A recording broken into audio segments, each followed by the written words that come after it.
Welcome everyone, I am One True Brick, coming at you with yet another LEGO Exo-Force review. Today, we will be looking at set number 8113, the Assault Tiger. It was released in 2008, contained 163 pieces approximately, and retailed for around $15. And unlike most of the other sets I've talked about thus far, it also retails for around $15. It seems kind of hit or miss amongst this wave which sets cost more. The Chameleon Hunter is significantly marked up from what it was originally, whereas this one, being also a $15 set, is around the same price. So keep that in mind as you consider purchasing this set. Also keep in mind there are slightly different versions of this particular set. I believe the same is the case for the Chameleon Hunter. The mini robot's feet can have either a center brick with two plates with clips attached, or they can be two bricks with clips attached. As for why LEGO decided to do this, it's a little bit uncertain, but keep in mind that that can sometimes be the case. Speaking of the Chameleon Hunter, this particular set has a similar core to it. It once again uses this TIE Fighter piece as its main body part right here in the center, with these ball and socket joints detaching from it. So something that makes this particular set different, and it is appreciated considering the character that pilots it, it has a lot bigger armor pieces and is a lot more bulky. As you can see right here, instead of having the slender two brick wide kind of core to it, it adds these giant plates on top supported by these once again TIE Fighter core pieces that are used in the torso to give it a much bulkier look, and it definitely makes Takeshi's battle machine feel right. In addition to that, there's some nice use of black parts alongside the yellow and red, which is very much the case for a real-life tiger. There is kind of this black striping appearance, whereas this one has some red stripes, but then also has the black feet and some black in the arms in order to give it that appearance. And I think it really works well. I noticed the same thing is the case for the Chameleon Hunter with having those black feet, and oddly enough, instead of having yellow and red, it actually works, I think, a lot better having those spots of black. If you haven't noticed already, yellow is one of Takeshi's battle machine colors already. It was used in the Supernova way back in 2006 as the special edition set, and despite the fact that I wasn't a big fan of that set, I do appreciate the return of the color. And upon asking Greg Farshidi, who I spoke to several years ago, I think it was 5 or 6 years ago, I asked him a bunch of Exo-Force related questions, one of which he answered was, yes, the Assault Tiger's parts were taken from the Supernova. So the Assault Tiger is kind of like the Phase 2 form of Supernova. So I found that to be extremely interesting and cool that they've reused the parts from that damaged battle machine. So, as is with most of the sets in this wave, there isn't a whole lot of story content. However, there is a fair bit of functionality within the sets that kind of makes up for that. There is a detaching mini robot functionality, but there's also a few other things that I want to make a quick note of. There is a blade over here that you can spin by grabbing the Technic piece underneath. Whoop. Like so. And then also the cockpit can open up, and you can see Takeshi inside. And then there's the pretty standard points of articulation in the hips, knees, and ankles.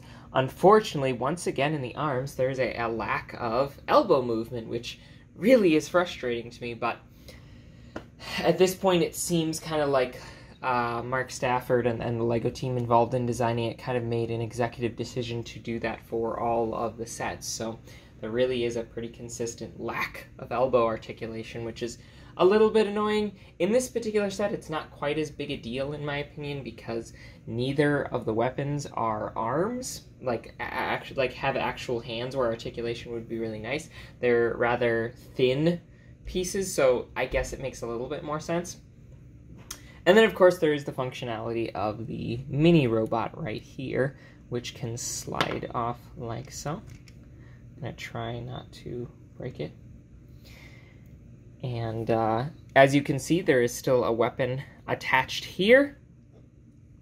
And then something to note is I do often transform my mini robots slightly differently from what the instructions say to make it a little bit less obvious that it is a secondary robot. So I'm going to be spinning these arms around. In the actual set, it is literally just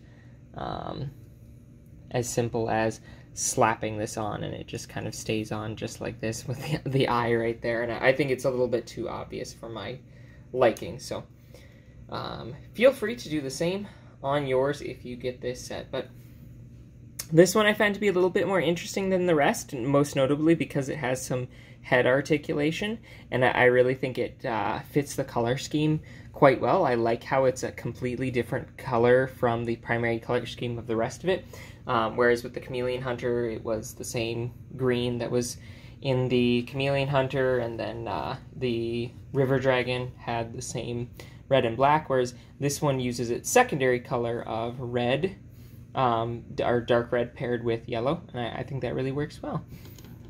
And then lastly, we can take a look at Takeshi's minifigure right here, and like all the other characters, he gets a new torso print, which is very nice.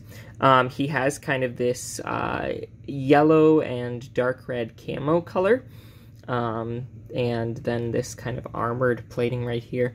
I guess depending on how you look at the print, I think when LEGO prints a particular color over the top of another color, it comes out looking slightly different. So if you print on white, it comes out a certain way, but if you print on a darker color, it can come out looking darker. So I think this might have actually been intended to be yellow, but it ends out coming out to look a little bit like brownish or lime colored instead.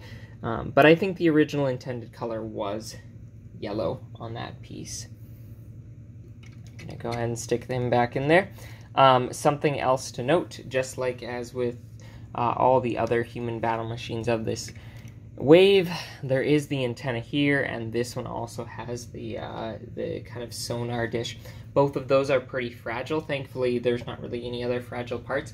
I really think, aside from adding those, LEGO and the designers involved in creating these sets really have come a long way, because in the original wave, there were just tons of fragile parts. Like, if you dropped it, good luck without having to put several pieces back together. It would take you a couple minutes to put it all back together. Whereas this, if you were to drop it, I think the only thing that would probably break off is maybe these two things and the end of this weapon. The main core of the build, the arms, torso, and legs are really bulked up, and it really benefits from that, and I appreciate the improvement in design. I actually am really sad that we had it end where it did. If we had potentially gotten one more year, maybe it would have been even sturdier.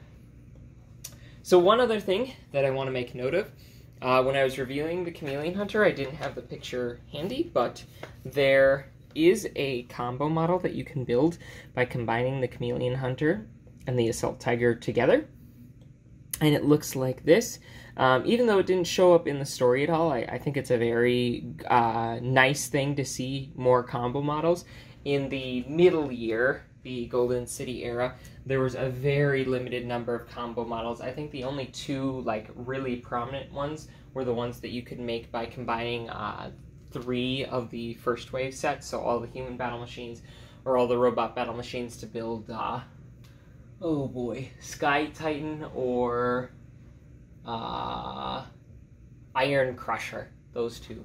And other than that, I don't believe there were any other combo models that you could build or alternate models. So I do appreciate the return of it, and definitely did build these. They're not as creative, and I think the color schemes are not as good looking, but I still do really appreciate that they did try to do that. And in fact, I believe one of them, the final battle machine that you fight at the very end of a particular video game, the Deep Jungle Exo-Force video game, is actually the robot combo model between the Storm Lasher and the Dark Panther. So that's really cool.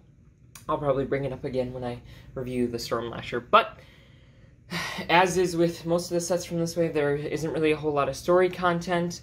The Assault Tiger was kind of the most powerful. Oh, one other thing. Something I forgot to mention, the Chameleon Hunter. There is, on the shoulder right there, the letter L. It's L20, with the Chameleon Hunter being L21.